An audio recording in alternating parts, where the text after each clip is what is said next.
النهارده بقى هعمل لكم من الجلاش مش حلو، هعمل له حادق. وتعالى اقول لكم الافكار والحشوه اللي عندك في البيت متاحه تقدري تعمليها. تعالوا بينا يلا نشوف الطريقه. انا كان عندي هنا جبنه، اللي هي الفته او الجبنه براميلي، اي جبنه اي نوع جبنه عندك. وزي ما انتم شايفين، طبعا حطيت عليها شبت، لان الشبت بيدي طعم حلو قوي في قلب الخلطات نفسها ديت.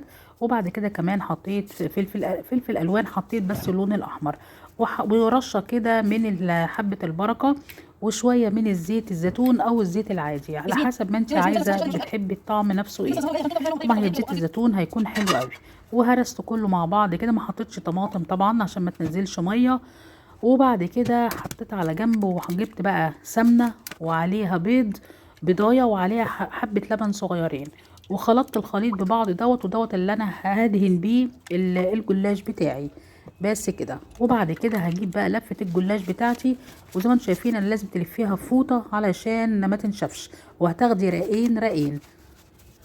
وبعد كده تدهنيهم بالسمنه كلها كده، ما تبقاش مثلا حته ناشفه عشان تعرفي تلفيها. وكمان بتورق معاكي. بعد ما دهنتها بالمنظر دوت كلها كده، ما سبتش حاجه بصراحه، وانا لغايه ما انا دهنتها. وبعد كده رحت حاطه بقى الحشوه بتاعتي اللي انا عملتها بالطول كده زي ما انتم شايفين، زي النظام الحلو اللي انا عملته بالسوداني قبل كده في الفيديو اللي قبله. المرة دي بقى عملتها حادق لان بصراحة كانت جميلة.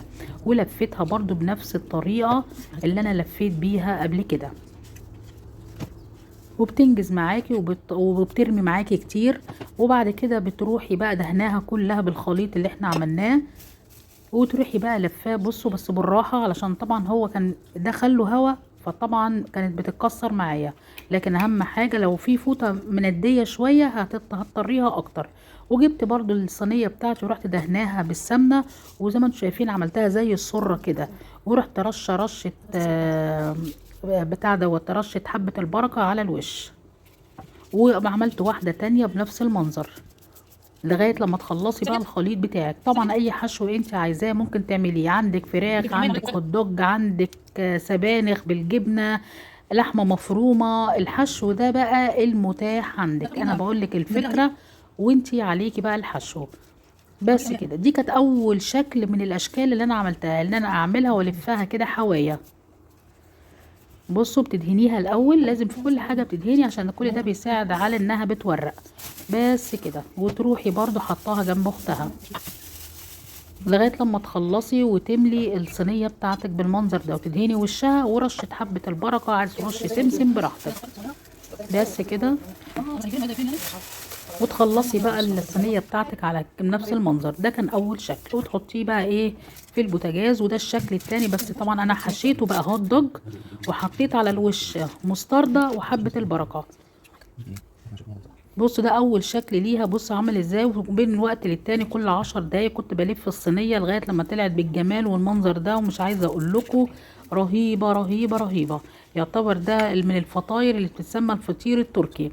بصوا عامله ازاي والمنظر عامل ازاي، حاجه كده ولا الطعم خرافه. وبصراحه حلوه قوي. وكمان الرول الطويل اللي انا عملته دوت كان حلو قوي، كان حاطه هوت دوج وحاطه فلفل. وكان عندي حبه جبنه بوصات كده، جبنه موتزاريلا حطيتهم برضو، يعني زي ما قلت لكم الحشو اللي يعجبك.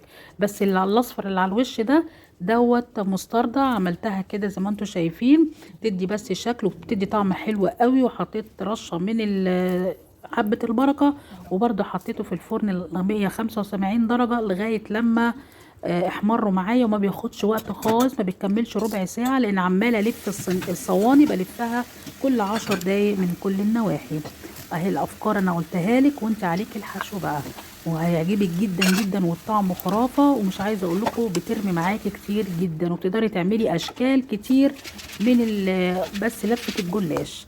لو عجبك الفيديو ما تنسينيش في اللايك وشير للقناة عشان يوصلك كل جديد. باي باي.